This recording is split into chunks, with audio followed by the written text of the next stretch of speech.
Okay, so let's begin. So welcome everyone. This is the first of the two panel sessions on misinformation organized by Institute for Communication Research at Seoul National University, and it is organized also as part of the ongoing Misinformation Across Borders and Context a series. And my name is Kyu Han, and I'm professor of communication at Seoul National University. I'll be serving as the moderator of today's session. And I'd like to welcome the three panelists who have already given very insightful lectures on misinformation, and their presentations are made available on ICR's YouTube channel. And our three panelists are, the first of panelists is Professor Lance Holbert. Professor Holbert is a professor in the Department of Communication and Social Influence at Temple University, and he studies persuasion-based processes of media influence within the context of politics. And Professor Holbert is also a distinguished research fellow at the Annenberg Public Policy Center at Penn. And also, Professor Holbert was recently named an International Communication Association fellow, and also Professor Holbert is editor-in-chief of the Journal of Communication, which is generally regarded as the top journal in our discipline. And thank you for being here, Professor Holbert. Thank you. And our second panelist is Professor Natalie Stroud. Professor Stroud is a professor in the Department of Communication Studies and the School of Journalism at the University of Texas, Austin. And she's the founding and current director of the Center for Media Engagement and in the Moody College of Communication at the University of Texas. And the Center for Media Engagement examines commercially and democratically beneficial ways of improving media, which is one of the questions all of us are very interested in right now. And thank you for being here, Professor Stroud. And our third panelist is Professor Brian Weeks. Professor Weeks is an assistant professor in the Department of Communication and Media and a faculty associate in the Center for Political Studies at the University of Michigan. Professor Weeks has examined how social media shape individuals' political information environments and their effects on political learning, beliefs, and online behaviors, like news sharing, for example. In particular, I think his research has looked at how media use promotes exposure to political misinformation and why false information is widely believed and how it affects our democratic outcomes. So welcome again, everyone, and thank you all for being here today. Let me start with perhaps first question with Professor Stroud, but Professor Holbert and Professor Weeks, so you guys are also welcome to provide your insights as well, and in any of these questions. And I wanted to first ask a question about the upcoming US presidential election, because that's obviously one event that's on everyone's mind right now, since it's going to be held exactly 1 week from today. How exciting.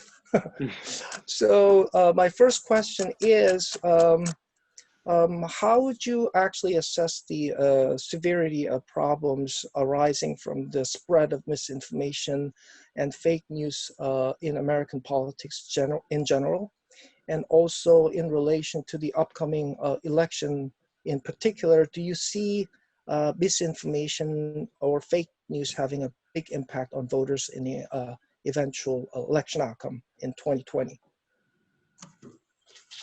Thank you so much for hosting this and for this interesting question that I think is atop of many people's minds.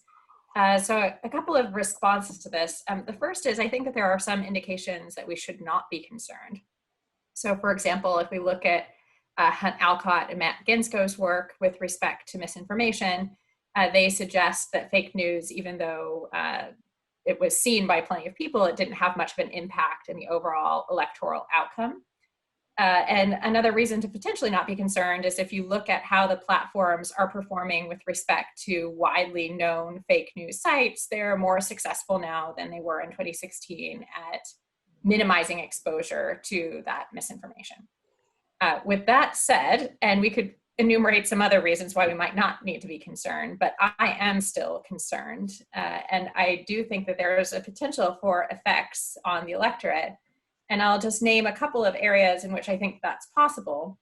The first is, I think, voter suppression efforts are really important to examine. So we've had some attention to looking at whether or not it changes people's votes in one way or another, which, you know, that's a high bar. And we know that from lots of communication research that actually changing people's, for many people, deep-seated political attachments is something quite challenging.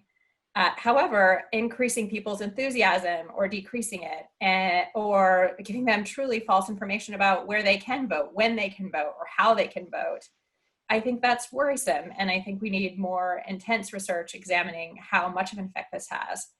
And the second reason that I still maintain that I think we need to be concerned and think more deeply about this is because I think we have not fully understood or researched the long-term influences of misinformation. And here I think about the erosion of trust in institutions, the erosion of trust in each other, increasing animosity across partisan divides, and all of these things, while it might not result from exposure to fake information even within a month, over a period of time with constant exposure to misinformation, and I don't mean constant in the sense that every social media place you turn to has misinformation, but even a dribble across these various outlets, I think is deeply concerning. And so I think that we do need more attention to misinformation. I think it has the potential to have an influence. And I think we don't totally know what that will be yet. So in the end, although there are some reasons for optimism, I am still concerned about the influence in the upcoming election. Okay, thank you for your response. I think that's very insightful sort of response, because I do think that especially with the upcoming election, you know, close races in battleground states, especially I think participation rates among different groups of people will be very important. So I think that's a very interesting way to look at it. Does anyone have any additional comments on that matter? Simply echo that the suppression issue is the big one. I think it is true in terms of keeping people from wanting to engage in the process. I think is key relative to misinformation and disinformation. Yeah, and I agree with all of that too. And I think that I mean, we want people to vote. That is very clear. But I think that one potential effect of misinformation in the election is it may actually be driving people to go vote because of some of their beliefs in some of this false information. So, of course, we want people to go vote, but we want them to weigh the candidates in an even-handed way. And if they're being motivated to go vote or to go cast a ballot for a particular candidate based on a series of false things that they believe, I think that is potentially problematic in some ways as well.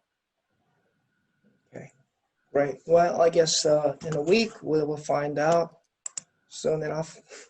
Yes, Hopefully, we will find out in a week. Hopefully, exactly. Wow, wow. Yeah, that's a good point, actually. Okay. Well, my next question goes to Professor Holbert. You, in your presentation, you talked about the fact that misinformation has been an attribute of politics throughout the history of American politics. On the other hand, which I think is a point that a lot of people would agree with.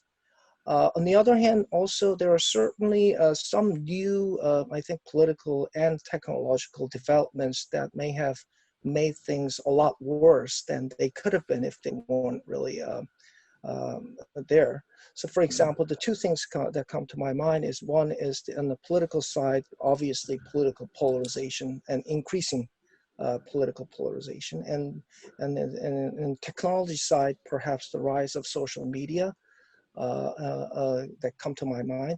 So in your opinion, how much of these new developments actually contribute to the problem of misinformation and fake news, and how much of it is really just a part of the old problem? Well, on the technology side, I think then one thing that social media has afforded is that there's a wider group of people who are being hit with disinformation. And to some degree, it's made it more known to a wider group of people, which is, I think, actually a good thing in the sense of if you're not aware of the problem, we can't begin to start to address it in some way. I guess I would think back to, I used to work in politics and whenever we would have a campaign, especially, let's say, as an example, a long-standing subpopulation that has received disinformation for a long time is the African-American community. And we used to have lookouts in those communities that would collect direct mail, pamphlets, and we would have a misinformation folders of just this, this is a different date of the election, and it was longstanding. I don't think we've studied that a great deal. I don't think it was out in light in terms of where we're shining our empirical lens, but I think now it's more so. And so we can begin, and with technology, there is a digital residue to this. This stuff doesn't go away. There is also the ability with new technology to be able to track how the virus spreads. And to be able to understand that better. But I do think it is longstanding. So the impetus for these activities in terms of message construction, I think are as old as our politics. It's just a matter now of us being able to start to try to address it in some way. But also, I think in part of my talk too is that I think it is important for us to recognize if we are going to try to begin to address it, that we have some moral authority relative to it. And part of that is probably recognizing the degree to which our country has engaged in these activities. I mean, there's more than a few leaflet drops from airplanes in El Salvador or Cuba or Nicaragua or what have you that we've been doing for a very, very long time. And so, the process is very similar. It's digital versus non, but I mean, as a communicative process and the impetus for it, it's very similar.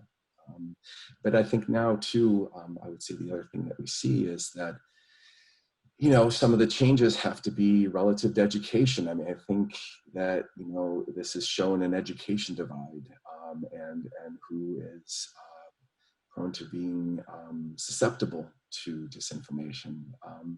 One of the big divides we're going to see here in the election in 2020 is an education divide relative to who's in one camp versus another. It's not just racial and ethnic, it's socioeconomic.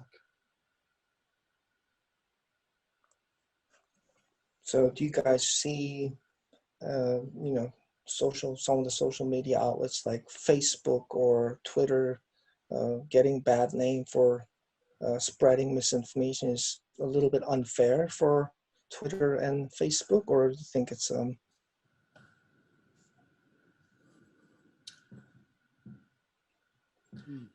I think that they deserve the treatment and the questioning of the role that they play in allowing misinformation to be shared broadly. And I definitely agree with Professor Holbert. There's been so many of the techniques that we're seeing now have previous versions. It's not as though this is a totally brand new phenomena that happened in 2016. And before that time, there was never any falsehoods in politics. That's, of course, not what's happening. But I do think that social media allow things to spread across geography, across time, in ways that I find worrisome. And the fact that so many people globally are on these platforms gives a forum that I think is worth attending to and worth holding the platforms to account for what happens in that space. Yeah, I agree. And one of the things that is really striking to me in some of my research and the research that other people have done is the emergence of these hyperpartisan sites on social media. And I talked about this a little bit in my presentation, but if you look at the top, the most shared, most engaged sites on social media, they tend to be at the ends of the ideological spectrum. I showed that figure in my talk. And if you look at the top 15 or top 50 sites, they're really at the ends, and many of them are at the conservative end. So this would suggest that these sites that are not adhering to the same standards of, verification. They're not independent. They're not held accountable. These are sites that a lot of people engage with, and these are sites that are spreading mis and disinformation. So I think if we're thinking about technological changes, to me, the emergence and growing popularity of some of these hyper-partisan sites is something that I think is new, and to me is worrisome. I think on the technology front too, one thing that a digital age has afforded is, all this content is just zeros and ones. And so in terms of disinformation, the ability to manipulate accurate information or accurate sites and their content and to rework it and to manipulate it in a way that becomes disinformation in a way that is still digital, like in terms of quality, I think is something that is new here as well. I think the ability to manipulate more traditional, substantive, accurate content is something that is very difficult or challenging.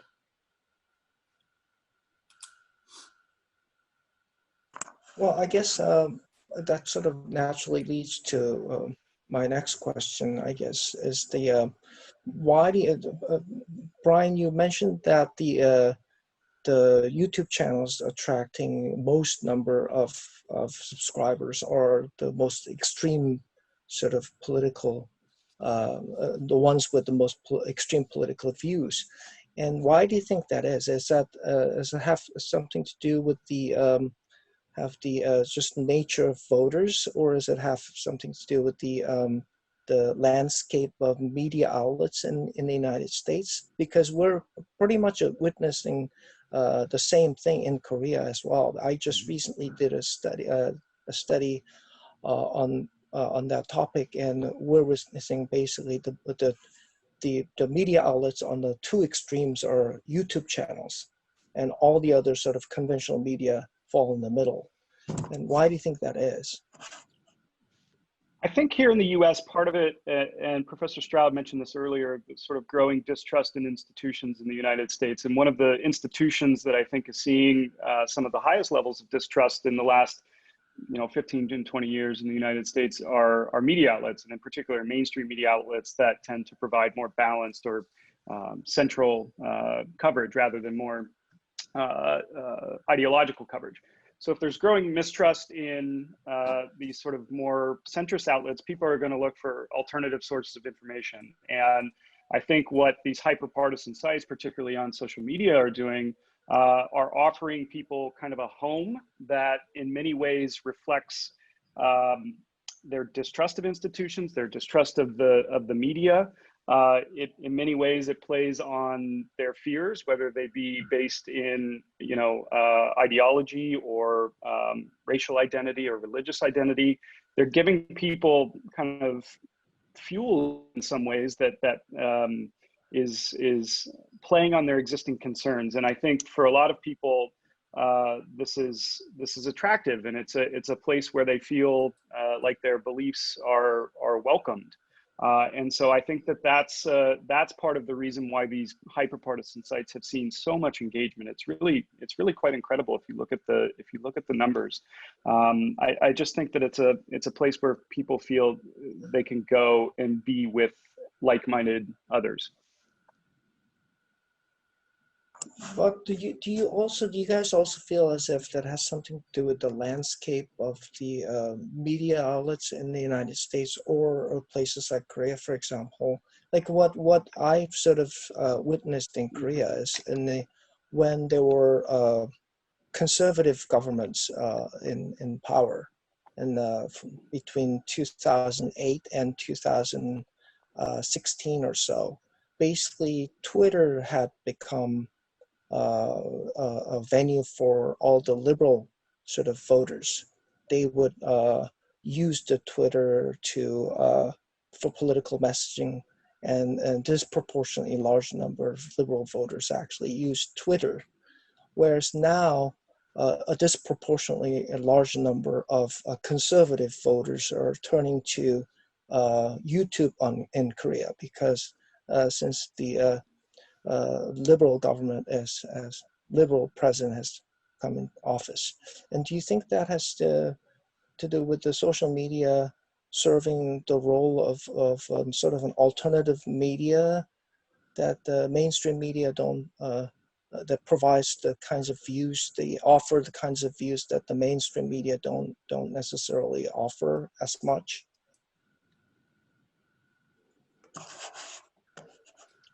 I certainly think so. I mean, and we need to keep in mind that at least here in the United States, we have a president who repeatedly talks about mainstream media being fake news. Any negative press or criticism is responded to, again, with accusations of media bias or fake news. So of course that, to me, at least here in the U.S., that's gonna seed distrust in these media outlets, particularly with people who are aligned politically with Trump. And I think these partisan sites on social media or like-minded folks on Twitter, as you were suggesting, they provide a home or a community for people who do distrust the mainstream media. And so, yeah, I think they are offering a kind of a place where people can come and feel heard and again meet with like-minded others that maybe and get perspectives that they don't feel they're getting in the mainstream media. I would definitely agree with what Professor Weeks mentioned, and this going back to Professor Holbert's point, this is nothing new, right? So we've seen patterns of partisan selective exposure in the United States. Professor Hahn, you have examined some of this, as have several of us on this call. And so we've seen like conservative talk radio attracting a large percentage of conservatives. We've seen outlets like MSNBC attracting a disproportionately liberal audience. And I think that part of this, kind of 2 points here. One is that it's an artifact of the United States, what we call mainstream media. Because if we look at like the size of the audience or the reach of a particular outlet, certainly Fox News and MSNBC are part of the mainstream media, but typically when we use that phrase, we're excluding them, which is an odd thing to do in some ways, because I think that my second point here is I think we see these ecosystems developing across different mediums. We see MSNBC and Fox News providing these enclaves for people in their television viewing habits. We see particular newspapers that have bent one way or another. And so I think that this is part of a larger media landscape in the United States and in some other countries, Korea, as you mentioned, certainly not all countries, but this is, I think, a feature of a media environment in these particular countries. And several of these the partisan outlets also serve a purpose for political parties and institutions. So, Fox News, by and large, came out of folks that were in the Nixon administration that were basically saying, if we can construct something or get a foothold in the media environment, we're not going to have a Nixon episode again. We're not going to get them kicked out of the White House. You're going to try to establish a means by which there's at least a foothold within the message environment where their messages can get out, and that has an important purpose to serve. So even like in Washington, D.C., you have the Washington Post, but you'd always have the Washington Times there as well. And the Washington Times was there even though the audience wasn't large. It served to have a foothold within that community where a conservative message can maintain itself and for the long period and work its way through the good and the bad and the ups and downs. It's important to have that consistency. So it's not just on voters, and it also serves an institutional purpose for parties as well in relative to achieving their goals. Okay. I guess I want to now perhaps move on to next question about the voters, because I know indeed all four of us have been doing a lot of research on voters primarily. So my question was that I think Professor Stroud had mentioned some research findings regarding this question too, but I was wondering how concerned we should be about the impact of misinformation and fake news on voters, because in some ways, obviously misinformation and fake news is a big problem, but in some ways, I think my question is how vulnerable are voters to misinformation and fake news? Because I'm asking because in some ways I think the voters are have become smarter and more intelligent when compared to the voters maybe 30 years ago in some ways, because the level of education has gone up in the United States. And in Korea, more than 80% of the high school graduates attend college, and so on and so forth. And obviously, the education is the most important predictor of political sophistication, and so on and so forth. So perhaps, should we really be concerned? Does the misinformation and fake news pose a serious threat, even though we have a bunch of very educated citizens and voters in both of our countries? And also, as a related matter, are there any individual attributes that make certain voters perhaps more vulnerable than others? Anyone can perhaps take a... I'll go ahead and start maybe.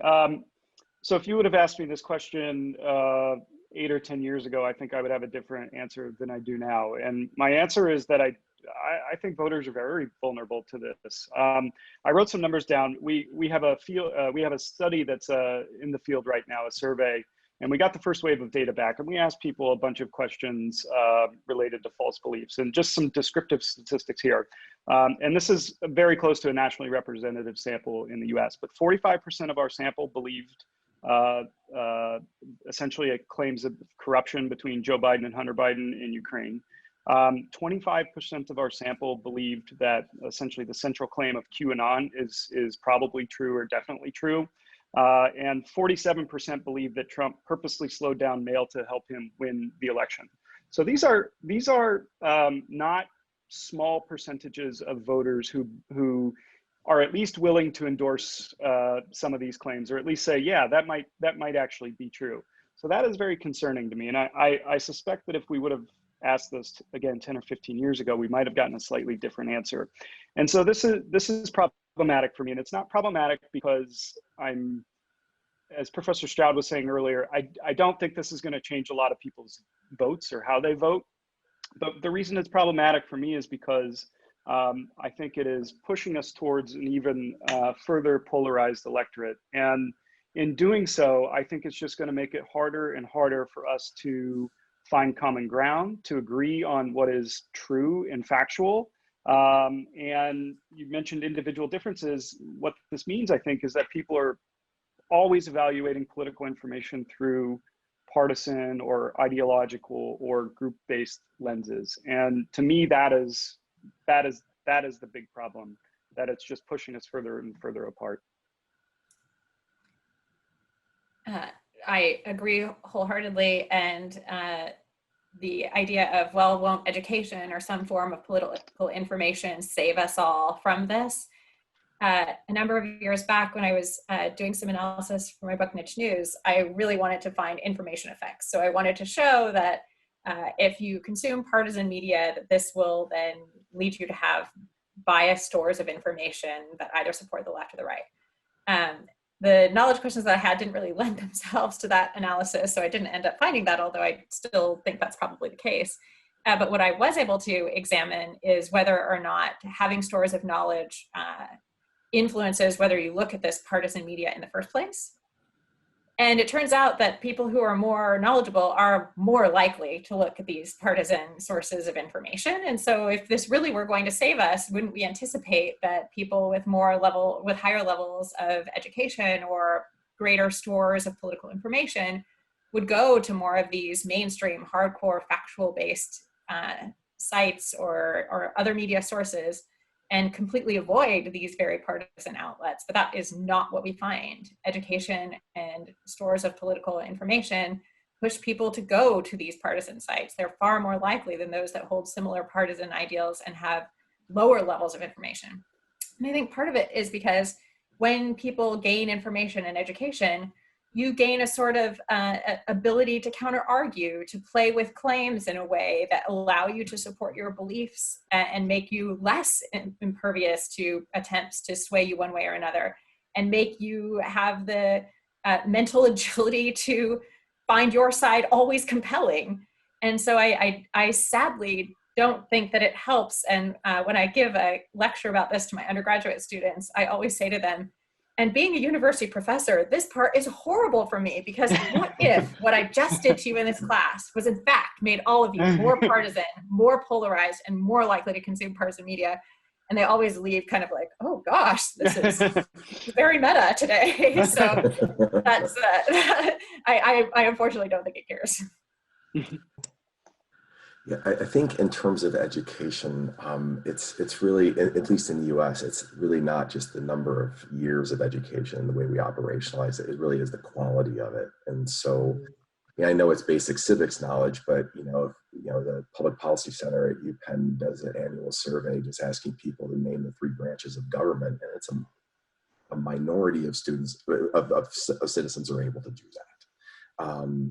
So I think actually trying to operationalize even better education and the quality of it, I think actually is an important step forward. We need to try to do that a little bit better.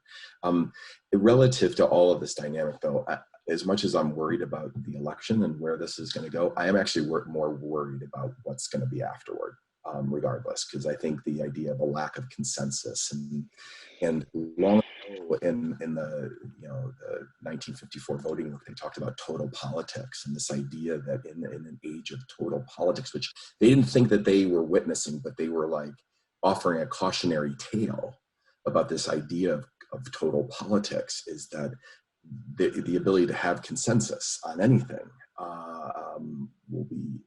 there'll be an inability to have it. And so I think we're kind of there to tell you the truth. And I think regardless of who wins here in a week or so, there's going to be a lack of consensus or a feeling of legitimacy among the American public.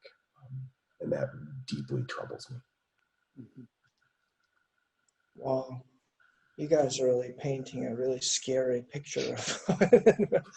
We have to basically rewrite the whole textbook about what we know about American voters now.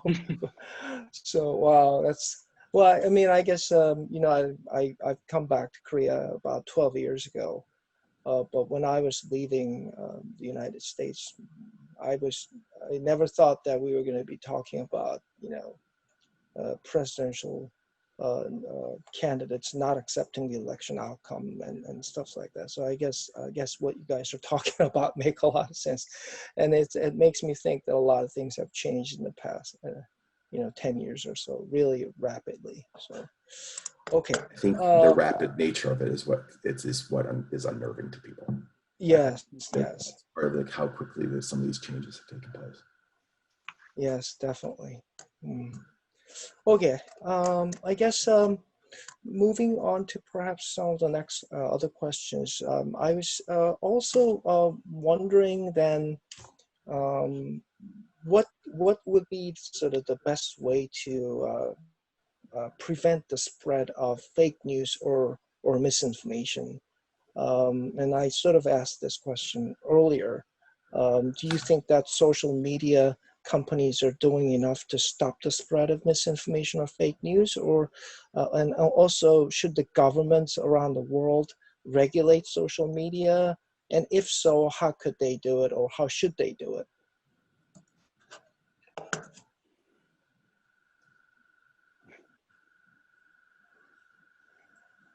Well, you guys all pointed out all the problems. I'll jump in real quick. It's just that I think long ago, they were talking about policy relative to the rise of the digital age. A lot of the discussion was about public-private partnerships and the idea that in terms of regulation, in terms of thinking through a digital age, kind of blurring the lines between public and private, and the idea of establishing more of these partnerships. So I think in terms of anything, in terms of regulating or monitoring or whatever, it's going to require these kind of public-private partnerships in some way. And in the U.S. at the moment, we have the government, defining and charging certain big tech companies as monopolies.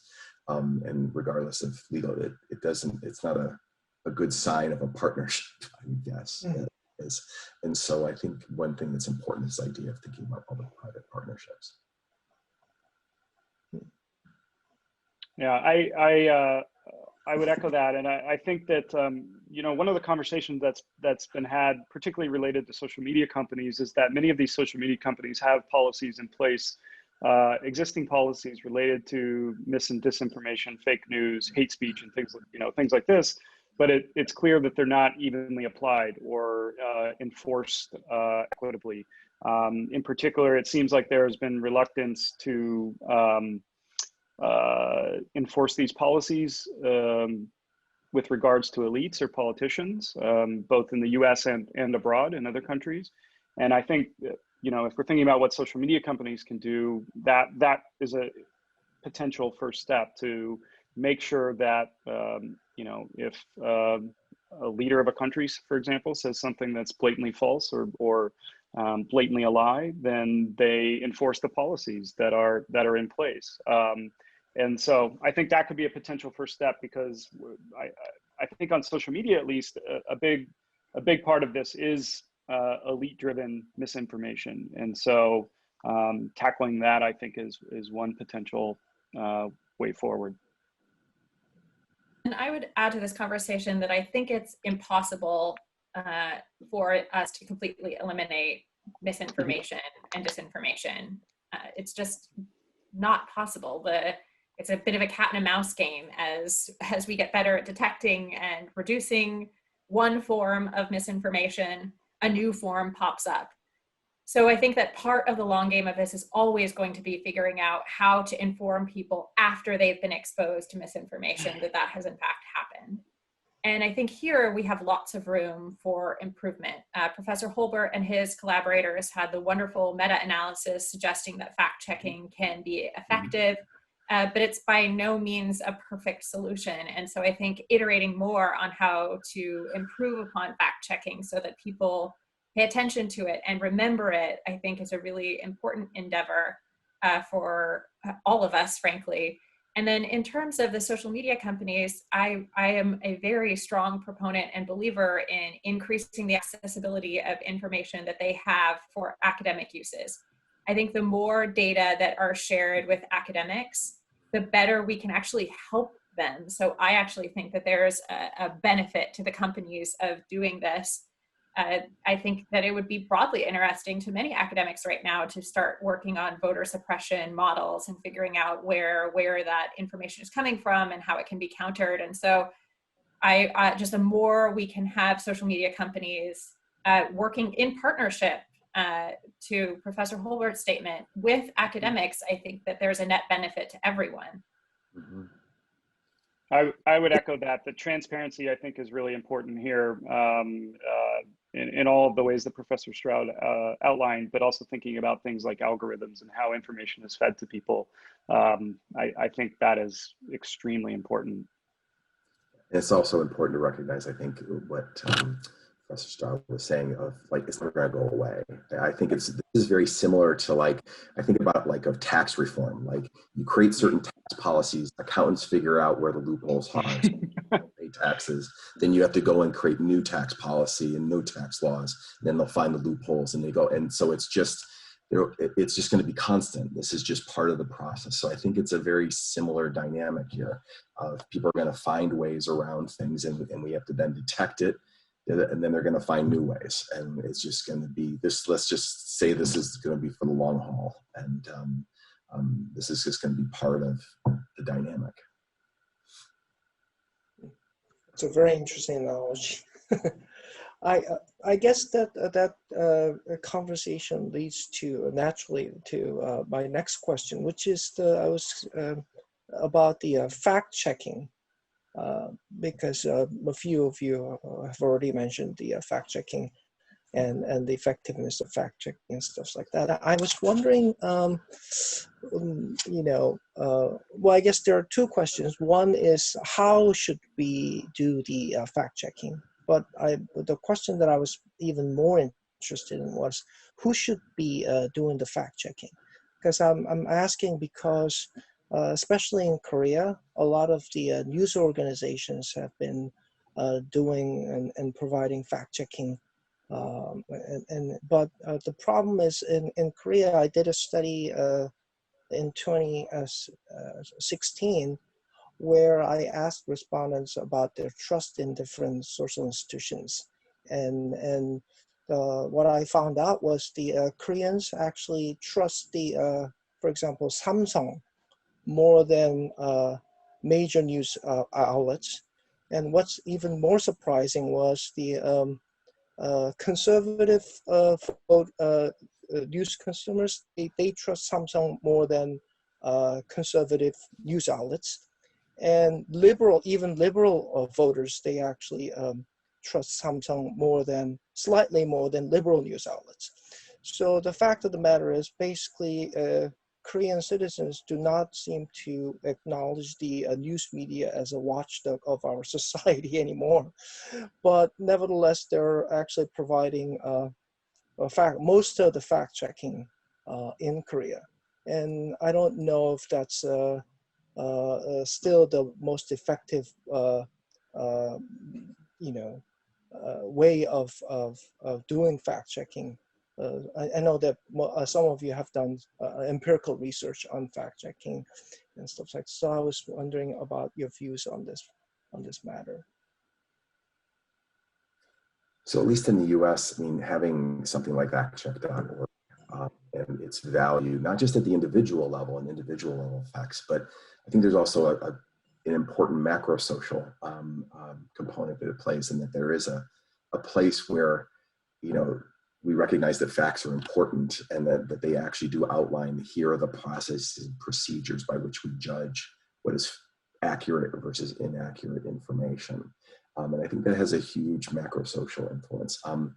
I think in terms of the news organizations being able to do it, yes, it is, as you've described, bounded by people's perceptions of those news organizations. So like, at least in the US, so the study that we're working on at the moment for the election, when we sat down to say, and try to create a survey item where what we're trying to get at is, do you consume these what are moderate or neutral, nonpartisan sites, and not only that it offers that content, but also is perceived as neutral? Or we could really come up with two. So, with that, the idea of what was mentioned earlier, that, media brands are hyper-partisan brands by and large, that creates a difficulty or bounds the influence of the fact-checking that they perform.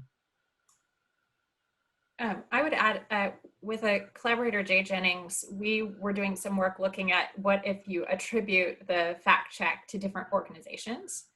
And the Poynter Institute has the International Fact Checking Network, where they're basically validating or putting a stamp of approval on certain fact check organizations.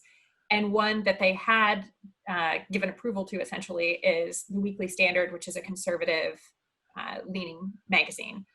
It's no longer in print, but when it was, they were part of this fact-checking network. And so we tested, if you use the Weekly Standard and provide that information, does that then make the fact check more compelling to conservatives, for example? And we didn't find that clean effect. Rather, the evidence seemed to suggest that when you include more information about the fact-checking source, like who they are and what it is that they're doing, that was what was helpful. And I'm taking a few steps beyond the research that we did in making the next statement, but I think that there's evidence from other research suggesting that transparency efforts are what could be helpful here. So when you're conducting a fact check, think about the way that it's constructed. Are you showing people where you got the information and trying to make it as transparent as possible? Several of us have connections to the Edinburgh Public Policy Center and their factcheck.org project, but they're very careful in terms of outlining exactly where they got the information. And I don't believe that everyone is going to read through that incredibly carefully, but I think once you've read it through once or twice and you start to say to yourself, oh, I can rely on them. Look, they have transparency here. Even though I'm not going to microanalyze every detail that they did, it allows me to trust that summary.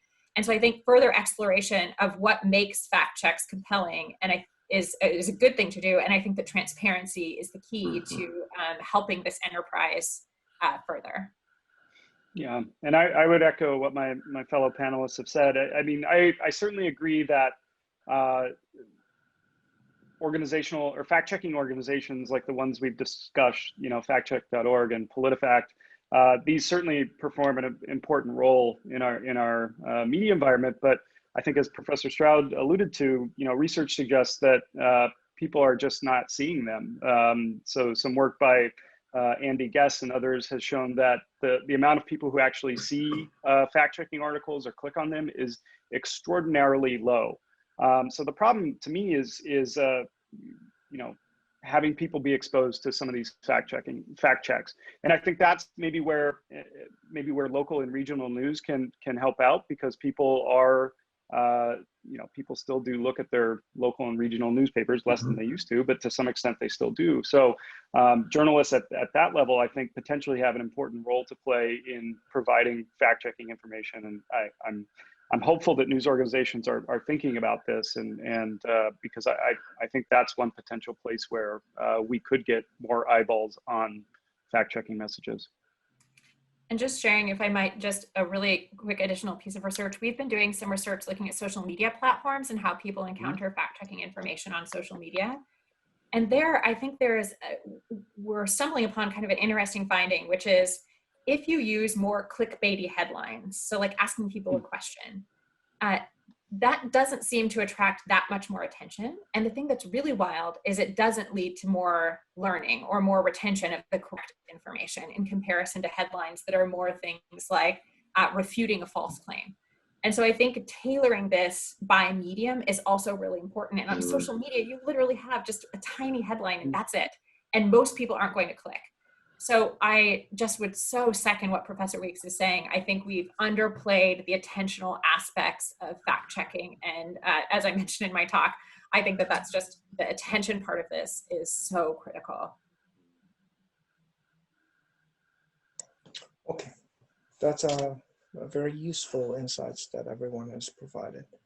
I'm sure the people in Korea would also be very interested in hearing what you just have to say. Also, I guess in wrapping up our discussion, because it's almost it's midnight in Korea.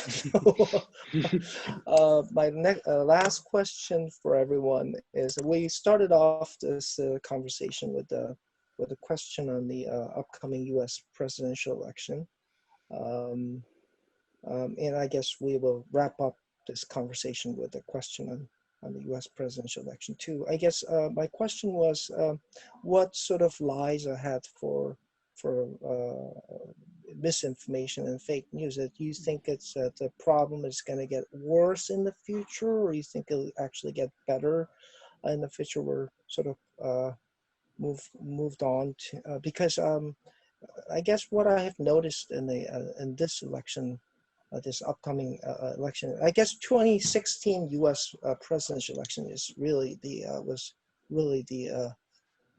election that was most extensively associated with misinformation and fake news, and with this upcoming election, I don't see, maybe because I haven't paid all that much attention to it, but I don't recall misinformation or fake news making the news headlines as much as they did in the last U.S. presidential election. Do you think that's because, do you think that indicates that we're finally coming to grips with this problem, or do you think that's the worst is yet to come, and why?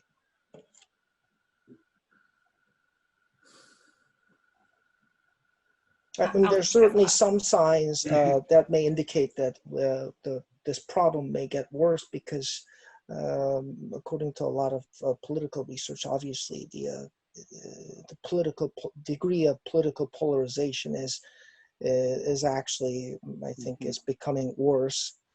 Certainly getting worse in Korea too. So in that sense, perhaps people may get used to some of the social media that's being widely used right now, but other forms of platforms will probably replace them, and people will start using them to spread fake news or misinformation as well. And so I guess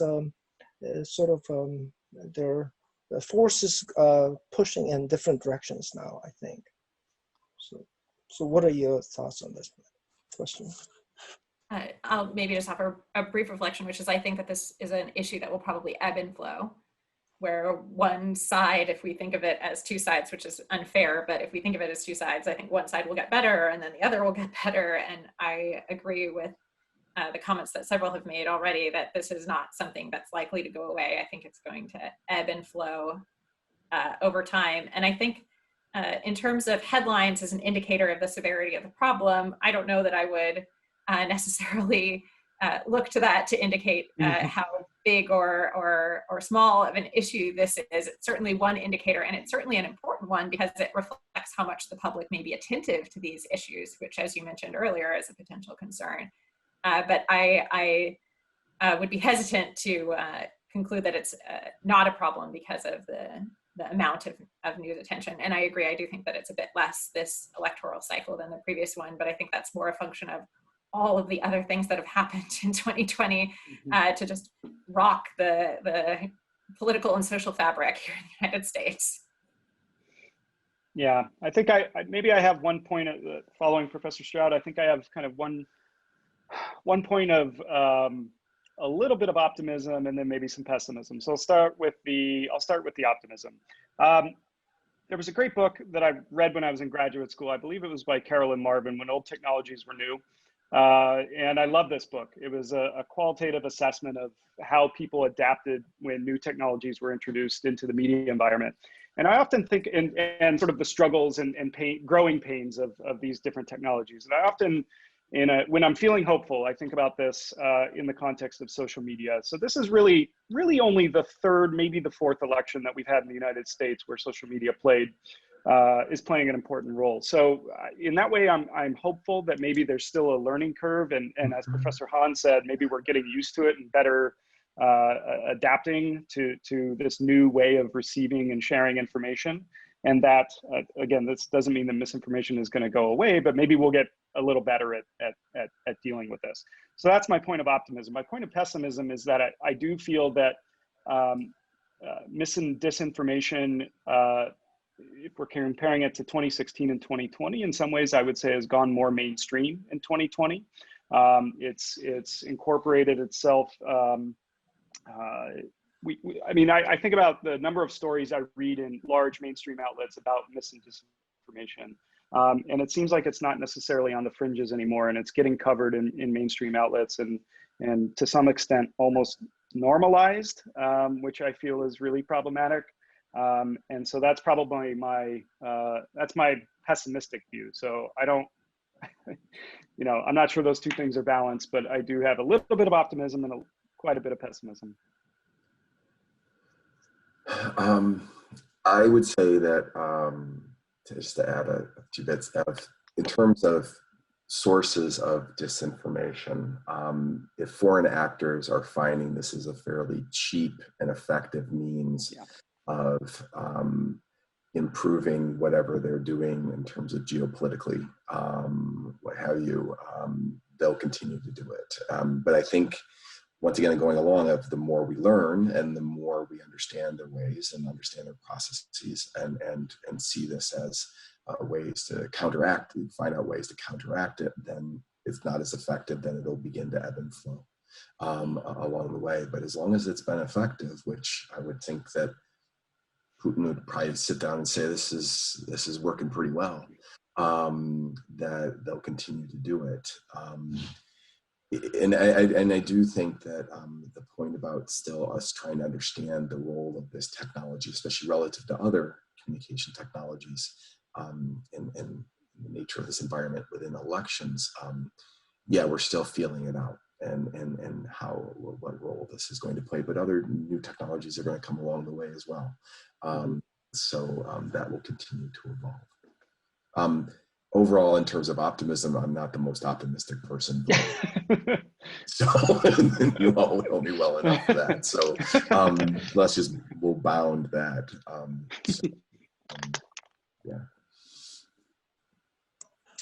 Okay.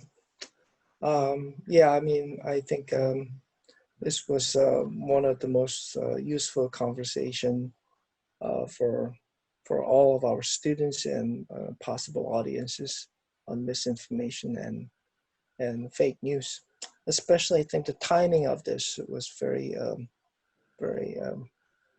good, and because we have the U.S. presidential election coming up in a week, and also talking to some of the best experts on this matter makes me think that, you know, a lot of things have changed since I left the United States 12 years ago.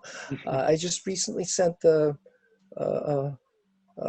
political scientist, a colleague of mine at the University of Texas, actually. He asked me if I could send him a mask, because he really wanted to go and vote in the early voting, but he didn't. He was really concerned about the catching the coronavirus. So I'd asked a former student of mine at Texas to deliver him 10 masks. So I think a lot of things seems to have changed. Okay, so thank you everyone for you know, making yourselves available for this very interesting session, and maybe hopefully next year I'll get to see all of you at in conferences in person, not in a Zoom meeting like this. Well, thank you very much for putting this together. This has been a wonderful exchange. Yeah, Thank you. Thank you so much.